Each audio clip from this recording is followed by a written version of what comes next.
Michael Steele, former RNC chairman and former lieutenant governor of Maryland, and Steve Israel, former New York congressman, now director of Cornell University's Institute of Politics and Global Affairs. Steve, what's your response to this deal? A very big win for President Biden. Well, it's a huge win and also well-timed. We are 95 days away from the midterm elections. Tough environment for Democrats. August recess is actually started. Now the House will be called back next week to vote on the Senate bill, assuming it passes. August is the time when members are out in their districts. They've got to have a message. The message has to reflect that we're making progress on the economy. Now they have that message, again, assuming the bill passes. Nothing could be more important to the Democrats' chances of retaining the majority in the Senate, and if not retaining the majority in the House, at least closing the gap, than the passage of this bill. Michael, your take? Governing is about choices, and they made a choice tonight.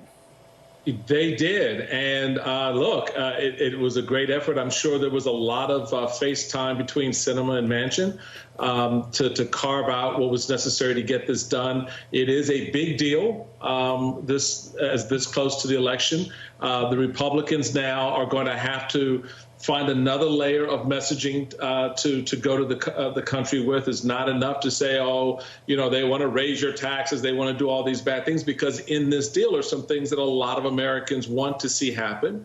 It's not just a, left-wing agenda. There's some really common sense things around health care and certainly the environment that people appreciate. So this is a big deal for the Biden administration. Now, here's the rub. Here's the rub. How can they sell it? How well do they sell it? How do they make the case? How do they send it home? How do they get the candidates running in these whacked out districts with these whacked out Republican candidates on the defensive when they want to talk about all kinds of crazy conspiracies? Democrats now can look at those candidates and go, okay, let crazy do crazy in the corner. What we've done is we've provided your family and your community and our state an opportunity to move forward. So it's going to be very interesting to see how they craft that message on this very, very significant opportunity and win.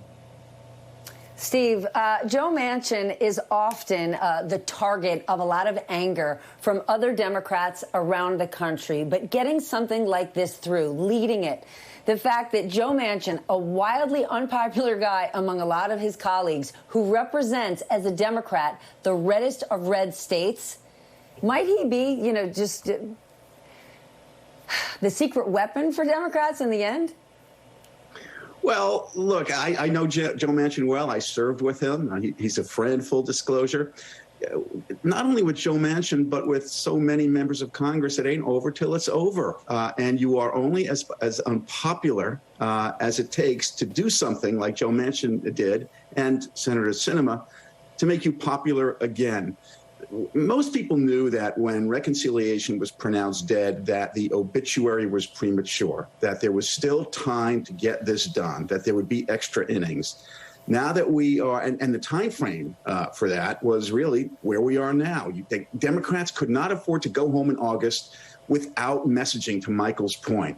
Now they have the message, they have the bill, they have policy solutions, and Joe Manchin did come through for them at the end of the day. Michael, since you are already on the crazy beat tonight, let's talk Republicans, because while Democrats are addressing inflation, the autocratic leader of Hungary was riling up conservatives down in Dallas, Texas at the CPAC conference today.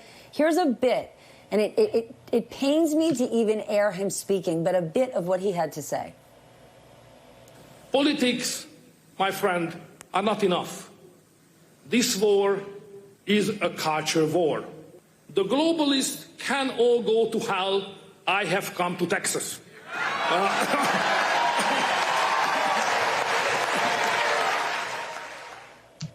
You hear that cheering? It didn't stop there. He touched on several issues now central to conservatives: immigration, homosexuality, and support for Russia.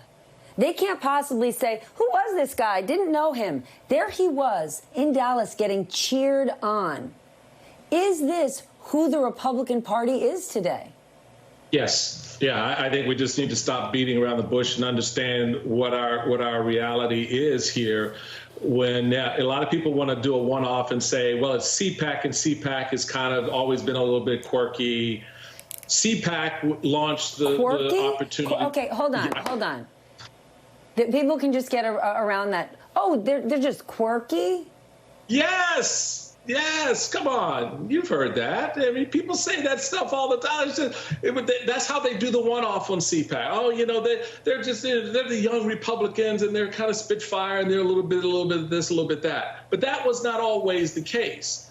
And so when you don't see the Ronald Reagans and the George Bushes and the leadership of the party going there, flocking there, setting the tone and carrying a message to the country, what you see now is a bunch of Fruit Loops in a room just cheering each other on, and now embracing authoritarianism, which is antithetical to everything Reagan and Republicans have said they stood for. So yeah, we've crossed the Rubicon. So what's next? What's next is going to be what this upcoming election is about. Because I'm looking America in the eye and I'm telling you, right? What you hear in Texas is coming to a community near you. It is coming to a state near you. It is going to be a natural part of the ethos and the noise we hear in this country if you don't get a grip on this now. Don't just think this is a Republican problem, because it is not exclusively Republican, all right? So the reality is out there that we all need to guard against this authoritarian effort that is, yes, born out of the Republican Party, unfortunately, but it is. But it's now incumbent on the rest of us, my friend Steve and others, to lock arms together and create a united front against this autocratic BS, because it is not American. It is certainly not conservative.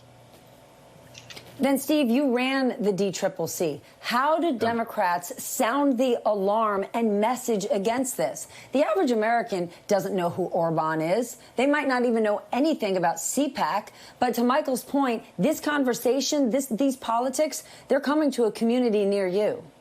Exactly. Michael is so right. And Ronald Reagan has to be spinning in his grave at the prospect of the conservative movement that used to be the bulwark against tyranny in the world, giving the stage to a tyrant who endorses and supports Vladimir Putin and engages in the kind of invective that the Nazis engaged in the 1930s and 1940s.